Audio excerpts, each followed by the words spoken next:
What is up, guys? JFL back with another video, and today I got something a little different. Today I want to talk about addiction, specifically alcohol addiction and sobriety, and kind of my journey with this. This has been a video I kind of wanted to make for a while, but I didn't know when. I didn't know exactly what I wanted to say, and I still almost don't, so bear with me. And I want to share my experience that I had with alcohol and what led to me ultimately becoming sober. So it all started, I probably started drinking like more regularly when I was probably about 19. Like I would drink maybe 4 days a week. Anything from beer to vodka, really whatever, a 19-year-old could get their hands on for alcohol to drink. It didn't really become too big of a problem, I feel like, till I was about 20. I've been dealing with anxiety since I was 18, and the whole reason that I even began kind of drinking and liking drinking was because it kind of cured my anxiety and made me feel better, if you know what I mean. Like I was kind of self-medicating myself to, I kind of feel anxious, well, let me drink this beer, for instance. So when I became 21 is kind of when it got worse. I can go get my own alcohol by my own. I had a job. I was just at this time living at home with my parents, and I just kept buying alcohol, just drinking every day. I was drinking every day. I was drinking, upwards to maybe, I don't know, anywhere from 20 beers. Well, not 20, probably about 12 to maybe like 15. So maybe. Depends on the day, I would drink shots and all that. And then it just got to the point where I was getting sick. Like, I'd wake up and then I'd feel like complete shit. I had the shakes, I didn't feel good. I would then just drink again to make myself feel better, because I'd give myself such bad hangover anxiety that now to feel better again, I gotta drink again. It was just a vicious cycle that went on. But at times it was worse than others. I got heartburn, so those of you that got heartburn, if you drink alcohol, that amplifies it like way more, especially when you're trying to sleep at night. So it was obviously an issue. At times I maybe tried to cut back a bit. I ended up moving out of my parents' house with my then girlfriend, who's now my wife, and we kind of just fell more into the same thing, drinking. So I don't know if she drank a ton when we got together, but once we got together, she was drinking. We were just drinking together, So we were both just getting out of control with the alcohol. And it just and my dad, he drank with us too, so we'd all just be,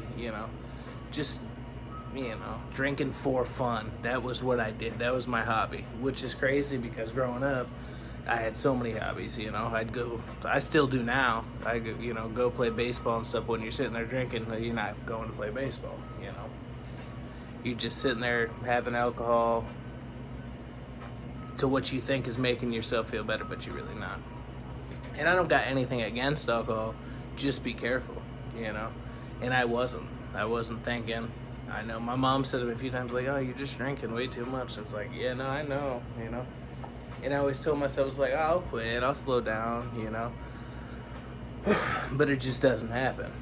And it didn't. It kept going on. We're drinking every day. Me and the wife were probably grabbing like 2 15 packs a day of Keystone, which is nasty, shitty beer anyway. So 2 15 packs a day, we're killing those on top of shots, getting out of work, getting trashed, not wanting to go to work next day, doing it anyway, and then getting out of work, needing to drink. It was just a cycle that kept looping. And then, this is maybe a story for another time, but my uncle ended up getting murdered. So that was a real hard time. So, we hit the bottle even harder at that time. It's real rough. It got to the point where it's just like I was puking every single day. Like I would drink to the point where I'd throw up and then I'd feel sick, and it was just an ongoing cycle. And I'd say to my wife, it's like, I don't know why I keep doing this, I'd wake up feeling like I'm gonna die almost. It's like, oh, I'm so shaky. It's like, oh, my chest hurts. Like, oh, this sucks. I don't want to do this anymore. Then you start to feel a little bit and do it again. or drink to feel better, and then just get to the point where you feel like shit again the next day. So it was a vicious cycle. Then this leads into about March of 2024, March 2025. I ended up, I couldn't hold anything down. I just couldn't eat. I kept puking every day like I was. I threw up a few times that I thought looked like blood. So, which wasn't the first time. Months prior I threw up and I thought it looked like blood also. And I showed a doctor and they were like, oh, maybe you just got a minor stomach bleed from drinking too much. I was like, okay. So then months later it happens again. I go to the hospital. They tell me you have acute pancreatitis. And I was like, well, that's not good, you know. So they said I should go transfer to a different hospital. So I was just like, I'm just gonna go home. So I just went home. I was laying there in bed. I woke up in the morning. I felt so sick. Like I was throwing up yellow, and it was like probably the worst I felt in my life. Like I just felt like shit, like depleted. Like you just can't not stop gagging. So I had my wife take me to the hospital. Well, the day prior, I had her take me to the hospital because I had side pain that wouldn't go away. Well, she took me to the hospital that morning. This was actually, I'm getting it mixed up. She took me to the hospital that morning after that was happening. And then I came home. And then the next day, I felt like shit. I went to work. And then I went outside after I was having pain and feeling the same way I was that prior morning. And I told her I can't hold down any food. Like, we got to go to the hospital. And then I was at the hospital, and they were like, yeah, no, it's like bad. Your lipase is really bad. Which is, I think, like your enzymes to your pancreas. And if they're high, it means you have acute pancreatitis. My level was like 4,000, which is like super high. It was really bad. And I was, admitted I had to stay there overnight. They hooked me up with liquid IVs, try and flush me out. And this is the worst pain I've ever had in my life, having acute pancreatitis. I knew it was because of the alcohol, and they told me it was because of the alcohol, but they wanted to make sure. They had to rule out that it wasn't like a blockage in my bile duct or anything like that. And actually, I also gave myself fatty liver from all the drinking I was doing, and we'll get back to that later. But so I was in the hospital for about 2 days of just straight misery, laying there in pain. The guy I was in the hospital room with, we shared a room with us, it was split with a curtain. He was in there for the same thing. He had acute pancreatitis also. So we kind of got to ride out this journey of the worst pain in our lives together. And he was a pretty, big dude. He told me he used to do boxing and whatnot. And he said, well, I was like, what you here for? And then I said, pancreatitis. He said, me too. Then he said, is it like the worst pain you ever had in your life? Makes you want to cry? I said, yes, dude. This guy told me he was a boxer, grew up a boxer and all that stuff. And this guy had a lot of money. And, yeah, it made him want to cry, it made me want to cry. It was the worst pain ever. I did some research when I'm laying there in the hospital bed. There's been women that talked about it was far worse than giving birth. And that's crazy, because that's notoriously painful. So it was a situation I did to myself. I knew I did it to myself. I was scared. I thought I was going to die at first. The nurse, when she explained it to me, she was a great nurse, but she possibly wasn't very well educated on it. I asked her, am I gonna die? Does this mean, like, could this go really bad? She's like, oh, it sounds really bad, but like, I can't tell you anything for sure. And I'm just like, what? Freaking out kind of. So I call my parents, I call my wife, because my wife went back to work because we worked at the same place. She came, my parents came, and it was bad. It was serious. Acute pancreatitis could spiral into something worse, because that's kind of the organ in your body that everything's at peace until, if your pancreas is going crazy, your whole body could, fuck up. It's not good. And so the doctor came in and I asked him, it's like, could I die? Am I gonna die? And he said, not today, you're not gonna, and it's like, okay, well, that made me feel better, a lot better, at least in that moment. But the pain I was having was just like 10 out of 10, the worst pain I've ever had. it was like a stabbing pain, like right here, and your pancreas is over here, so that was weird too, but it was like radiating. And then it got to the point when I'm on the IVs and I'm in the hospital bed, like everything hurts. Like my back, even from the hospital bed, you know. It got to the point, like the second day, they took me off the IV. So at that point, they were just gonna keep me there and just monitor me, kind of give me fluids and everything.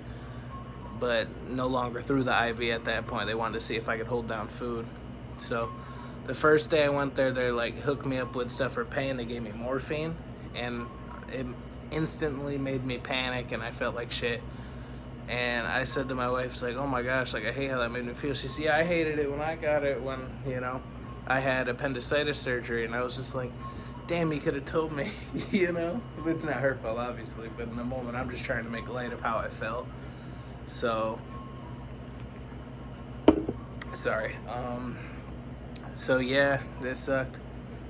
They kept trying to push different kind of pain meds on me. I said I didn't want morphine. They said, how about fentanyl? I said, I don't want fentanyl, you know.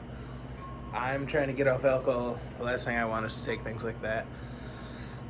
So I took Toradol, which is basically just like a lot of Tylenol, I'm pretty sure. There's probably those who are more educated on than me. But Toradol seemed to be the only thing that really did it for me. And that really helped. But it was pretty short-lived. Like it only lasted for about maybe 30, 40 minutes to subside the pain somewhat. So I ended up getting out the hospital. Well, actually, because they told me if I could hold down food in the morning the second day, after the full second day, that I could leave. And so I held it down, which wasn't easy. I sat around the whole day waiting for them to discharge me. Then they said the doctor that was supposed to discharge me left. We're gonna let you go tomorrow. And the problem with that was I didn't want to sleep in the hospital bed another night. I was in so much pain, and they wouldn't let my wife stay. And sleeping without my wife is like miserable, because it's just not the same. So the nurse guy, I was just like, dude, I'm about to get out of here. You know, he's like, I don't blame you, you know. And I was like, all right, I'm out. So they said I left against medical advice, but they said they're going to discharge me in the morning, made me sit there for 8 hours just to not. So at that point, I was intent on going home. Me and my wife went to the Walmart afterwards to get some food that I could eat, because I was supposed to be on a low-fat diet after that. Even though eating shitty foods isn't what caused my pancreatitis, what caused my pancreatitis was drinking. I went on a low-fat diet for a while. I'm still pretty much on a low-fat diet, just because health reasons at that point. You know, I don't want to eat like shit.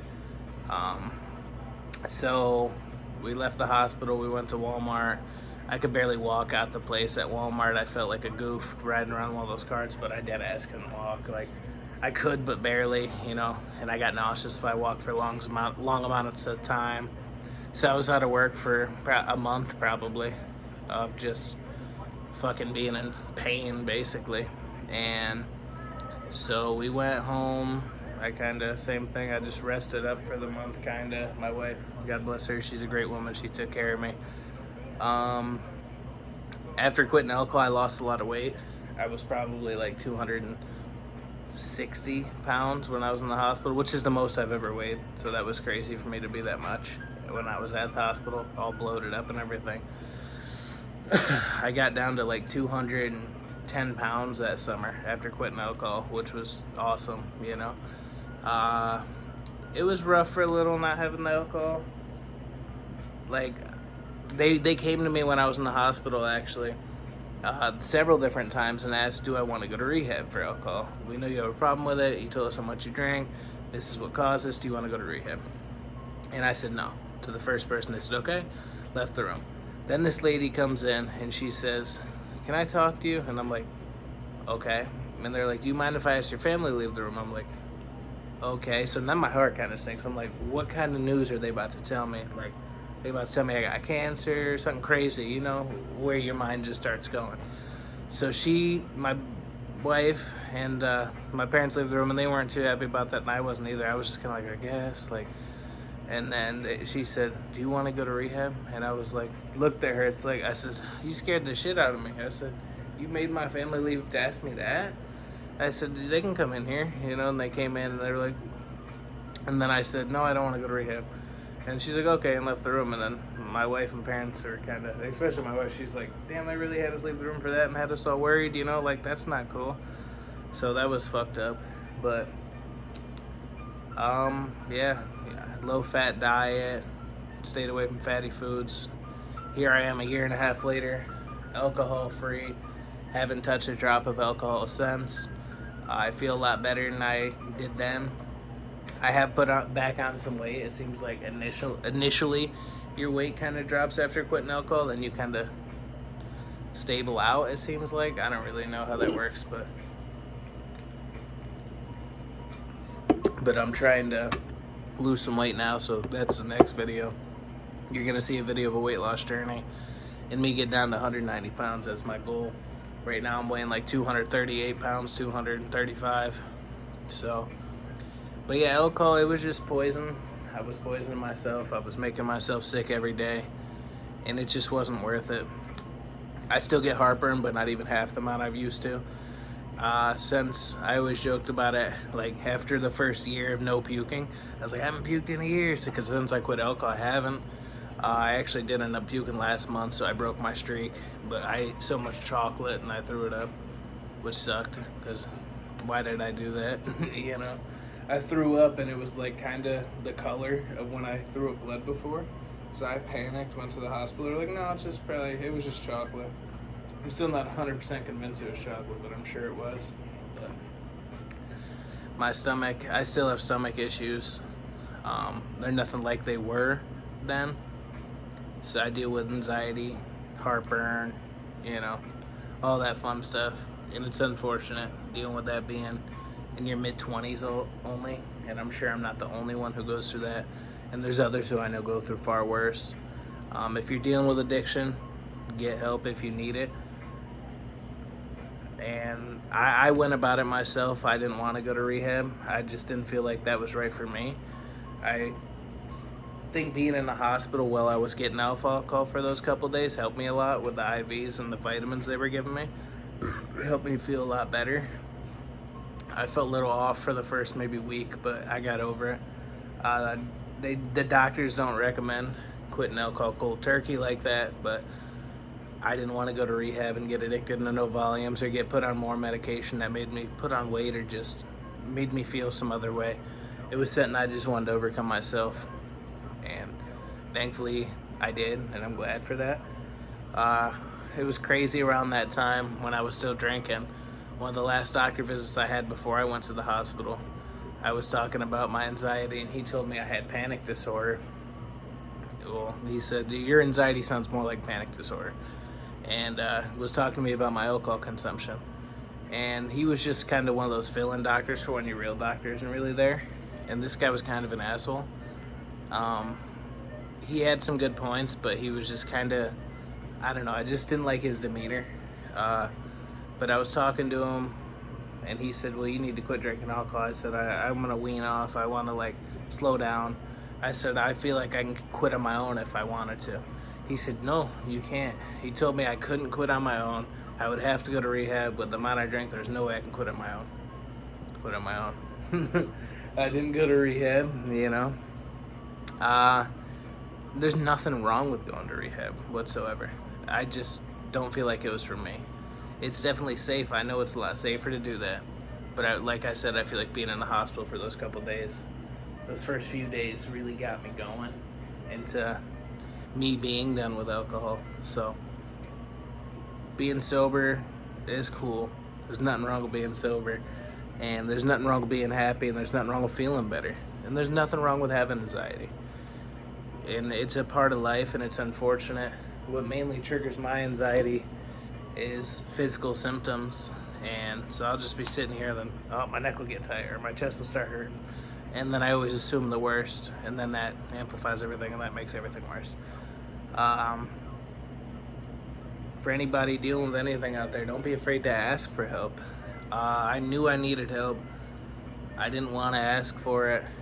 I didn't know what to do. I didn't know what steps to take.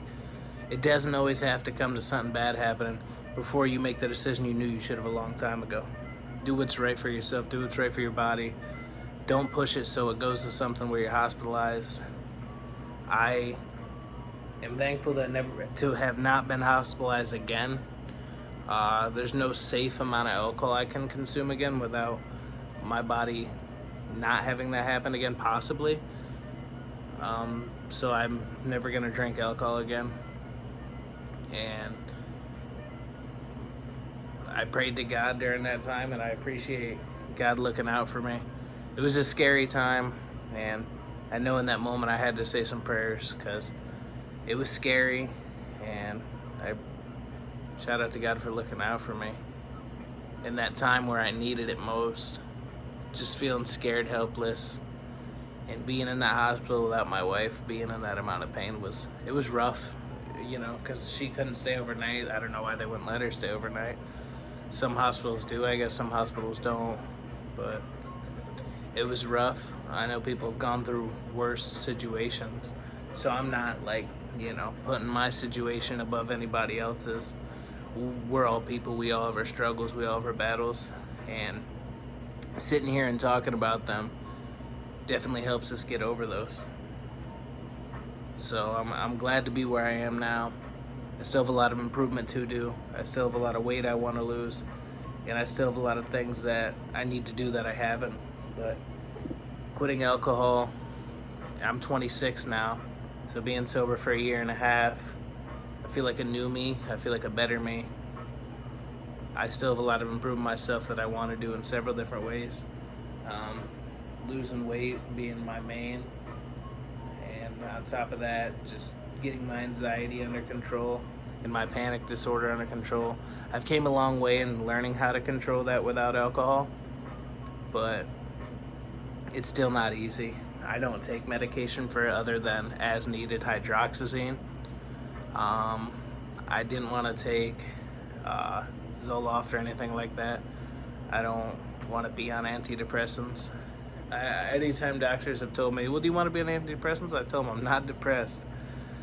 Even though I know those are used for those things, I'm not depressed. And I'm thankful to say that. I'm a happy guy. I'm a happy person. I don't deal with depression, but I do deal with anxiety and panic disorder. I know those things kind of can go hand in hand, but thankful for my situation, it doesn't seem to be that way. A lot of times, you ever had depersonalization? I get that sometimes. That's pretty freaky. It sucks to feel detached from the world around you, especially when so much is going on and you want to be aware. So, life is precious. Take care of yours. You're only given one. Treat your body like a temple. I appreciate you guys for hearing out my story.